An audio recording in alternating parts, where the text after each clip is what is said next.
Hello, मेरा नाम रितु है। मैं हरियाणा रोहतक से बिलोंग करती हूँ। मेरे ऊपर अटैक 26 मई 2012 को हुआ था और मेरी बुआ के लड़के ने मेरे ऊपर अटैक करवाया था।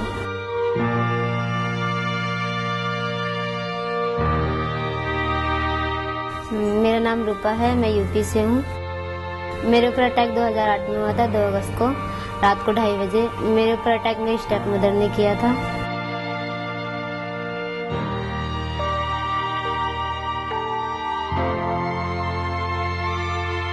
मेरा नाम गीता महावर, फतेहपुर की बेटी हूँ। और मतलब मेरी मम्मी की ना डालो तेजाब, इसके पापा ने जगह परिवार वाली ने डलवाया, ससुराल वाली ने।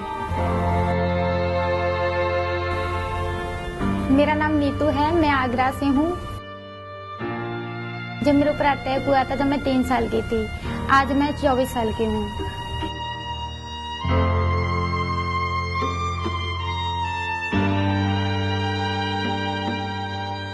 मेरा नाम गीता है, मैं मेरठ की रहने वाली हूँ। मेरे ऊपर सन 2000 में एसिड अटैक हुआ था। जिस बंदे ने मेरे ऊपर अटैक किया वो एक कस्टमर था। वहाँ पे बहुत भीड़ था। 2 बाइक पे लड़के आए और उन्होंने मेरे फेस पे एसिड फेंका और वो चले गए। मैंने हेल्प मांगा किसी से, बट मेरा किसी ने हेल्प नहीं किया। और जब मेरे ऊपर एसिड डाला था तो मेरे को सिर्फ डार्क कलर ही दिखाई दे रहा था।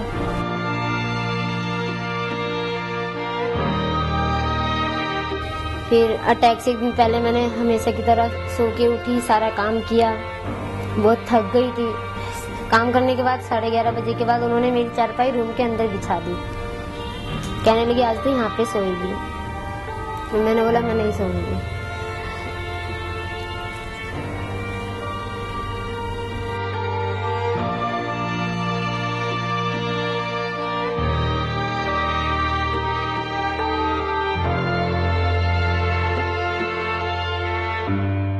अब मैं पूरा दिन की थकी हुई थी। एक तो उन्होंने मारा पीटा था, तबीयत भी ढीली थी, तो मैं रोज की तरह सो गई। जब रात को 2:30 बजे एकदम चेहरे पे तेजाब डाला तो मैं एकदम घबरा के उठी। एक बार को तो लगा कि बारिश हो गई है। और गांव में लाइट नहीं आती, बिल्कुल अंधेरा था कि कोई पास में भी खड़ा हो जाए तो नहीं दिखेगा। बोले काकी मैं कह तू इसके ऊपर तेजाब डाल दे और बंद हो जाएगा तो तुझे हम छुड़ा लेंगे। और लड़की लड़की हो रही है और शादी तेरी दूसरी कर देंगे हम। और सही रात के 1 बज रहो। फिर हम किच्चाए, मेरी मम्मी भी जगी आई, मेरी माँ, मेरे भाई क्या हो गया क्या हो गया। फिर ऐसे किच्चावे करे, सब मोहल्ला इकट्ठा है। वो किसी ने रानी बताई और खूब छोटी वाली बेटी मेरी ठेल पत्ते गिर गई, जे भी गिर गई, नीतू।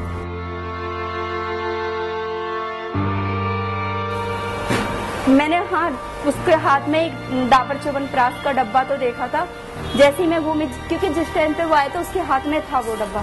लेकिन मुझे अगर काश ये पता होता कि इसके हाथ में ये डाबर च्यवनप्राश के डब्बे में ये चीज है तो मैं अपने आप को शायद बचा लेती उस टाइम पे।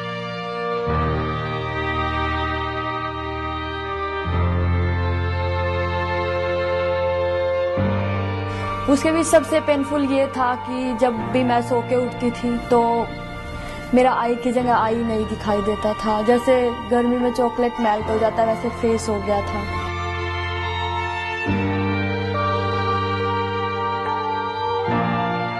मैं चिल्लाने लगी, मुझे दिखना बंद हो गया, हल्का फुल्का दिख रहा था और अजीब अजीब स्मेल आने लगी। और जहाँ जहाँ ऐसे डला था वहाँ इतनी बुरी तरह से जलन हो रही थी कि ऐसा लग रहा था कि कहीं ठंडी जगह जाके बैठ जाऊं।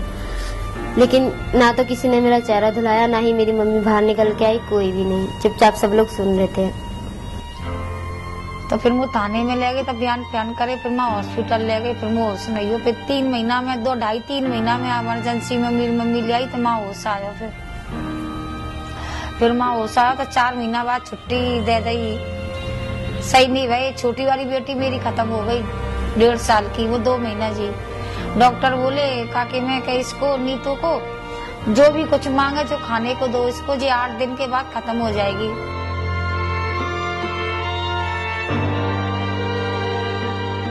जैसे ही मैं घूमी, न्यूज सूट पहना हुआ था, मेरे ऊपर जैसे वो डला तो मुझे एकदम ऐसा लगा कि गरम गरम किसी ने कुछ डाला है। मुझे पता नहीं चला, महसूस नहीं हो कि इसने क्या डाला है। तो मुझे तब मैं चीखी कि मेरा हाथ जैसे ये था और मेरा जो सूट की आस्तीन थी पिघल के वो मेरे पैर पे गिरने लगी और क्योंकि मेरा पैर भी इतना ये पूरा जला हुआ है और टपक टपक के मेरी स्किन नीचे को गिरने लगी।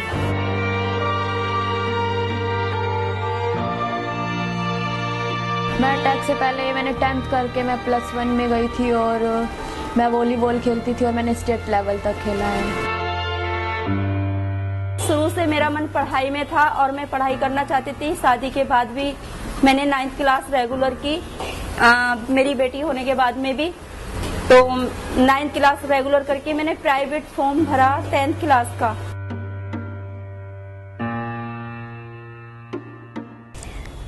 और मेरे केस में 23 दिसंबर को डिसीजन आया था। मेरे केस में 18 बंदे इन्वॉल्व थे, उसमें से 9-10 को तुरंत में छोड़ दिया गया था और 8 थे। 8 में से फिर 3 को 17 दिसंबर लास्ट ईयर उनको बेल हो गया था और 5 को सजा मिली थी, उसमें से 3 को लाइफ टाइम और 2 को 10 इयर्स की।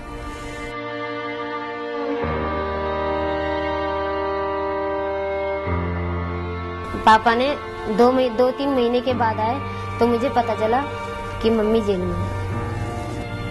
जिस बाबा को मैंने जगाया था ना वो भी मेरे केस में शामिल थे।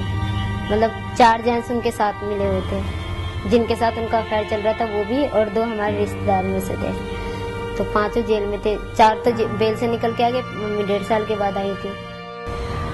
तो पुलिस आ गई घर में, फिर बाकी माँ ने लोट पोट भर के मतलब हाजिर नहीं भाया जी, मतलब बचा लो कि हाजिर रह जाएगा तो पैसा भर बुलू कर नहीं है। फिर मैं सही है गई जब फिर जे अंदर केस चलो जब जी जेल में पहुंचाया।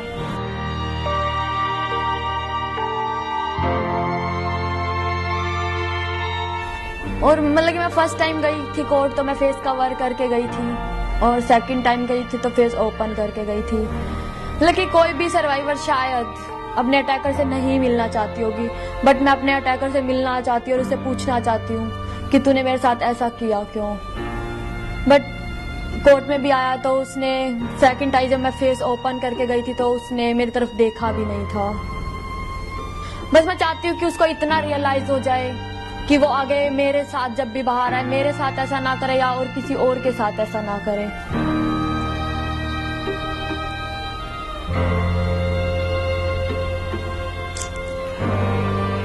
और अभी वो जेल में है, शायद कभी मिलना होगा तो मैं उससे जरूर पूछूंगी कि किसी के साथ तूने ऐसा क्यों किया। लेकिन कुछ था तो फेस पे बताना चाहिए, किसी को बोलना चाहिए, बात करने से ही शॉर्ट आउट होता है। बट ये तो सोल्यूशन नहीं होता है कि कुछ बात हुआ तो कि उसके ऊपर एसिड फेंक दिया या उसका रेप करा दिया, कुछ भी है। मतलब कि क्राइम तो क्राइम होता है। उसके बाद वो दिन है और आज का दिन है, वो मुझसे कोई बात नहीं करते हैं, ना ही कभी आते हैं। आते भी हैं तो मैं उनकी शक्ल देखना पसंद नहीं करती, तो उनसे कोई बात नहीं होती ना। उसके बाद मैं गांव गई, चाचा चाची के पास में रहती हूँ, उन्होंने मेरा सारा इलाज कराया। अब तक मेरे 12 ऑपरेशन हो चुके हैं, सब कुछ वही कर रहे हैं। 2 साल से मैं इस एनजीओ से जुड़ी हुई हूँ। मुझे एक लड़की ने सेक्स कैंपेन के बारे में बताया था और 2 साल में मेरी लाइफ इतनी अच्छी हो गई है कि मैं कभी घर से बाहर नहीं निकलती थी। और जब से इस एनजीओ से जुड़ी हूँ मैं अकेले आना जाना शुरू करा है और जहाँ मर्जी चली जाती हूँ और अच्छे से जी रही हूँ। हमने 12 दिसंबर को लास्ट ईयर स्ट्राइक किया था जंतर मंतर पे। उसमें हमने कुछ छोटी छोटी यही मांगे रखी थी कि खुलेआम एसिड ना बिके।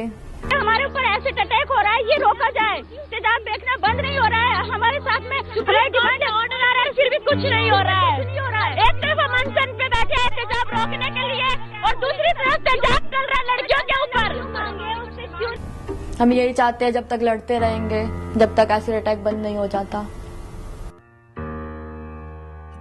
तो फिर 2 महीना बाद लक्ष्मी का फोन आया, फिर नीतू से बात हुई कि हाँ नीतू मैं बोल रही हूँ। फिर ने हमें बुलाया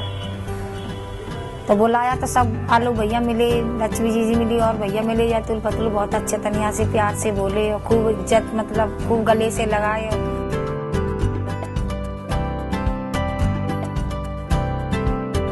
1 साल पहले इस कैंपेन से जुड़े थे हम और कैंपेन से जुड़ने के बाद में मतलब बहुत अच्छा लगा। मतलब जो लोग मतलब जिस नजरिया से पहले हमें लोग देखते थे बिल्कुल नहीं अच्छा लगता था, इस तरीके से बोलते थे नहीं अच्छा लगता था।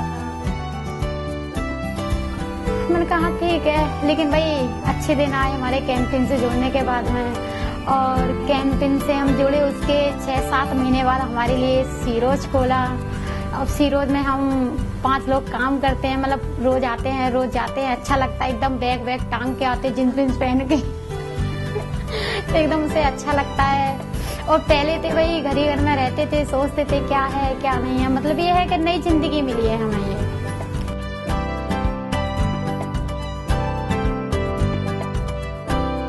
जो मेन सर्वाइवर हमारी लक्ष्मी दी हैं, उन्होंने मुझे रात को 11:30 बजे कॉल किया। उन्होंने मुझसे बात की और उन्होंने मुझे समझाया अच्छे से, और उन्होंने मतलब कि मुझे एकदम हौसला दिया आने का कि जब तक तुम नहीं निकलोगी बाहर कैसे क्या कर पाओगी कुछ।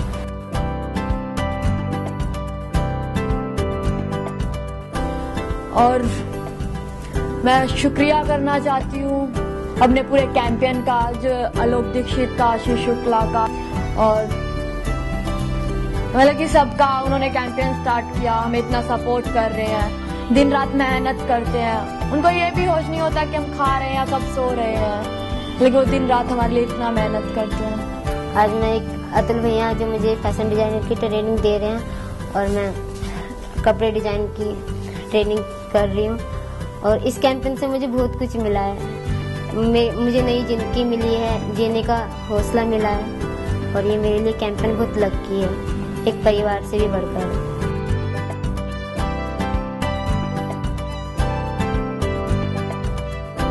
पहले सोचते थे हम मर जाएं, मौत आ जाए, लेकिन अब तो कहते हैं भगवान जी हमारी लंबी उम्र करो, ताकि हमारे सपने हैं वो हमारे पूरे हों। हमारे साथ में इतने सारे भैया लोग हैं, हमारे साथ में इतने लोग हैं, तो अब हमें डरने की कोई बात मतलब अब नहीं ऐसा कुछ डर लगता है। तो जितना बुरा होना था वो तो हो गया, लेकिन अब जो भी होगा अच्छा ही होगा हमारे साथ में।